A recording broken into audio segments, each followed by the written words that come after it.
Nanginginig pa siya di. Sabon yan eh.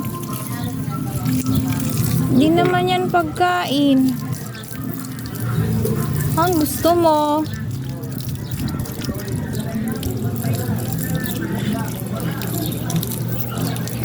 Hindi ko rin siya naligo agad kahapon nung pagkatapos siya nag-away.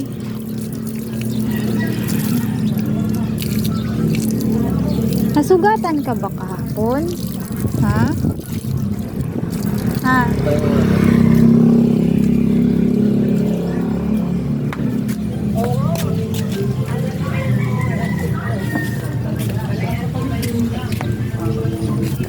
Really si Mami? Mami. Ito di ba to sugat din na sa liig niya de? Ito oh.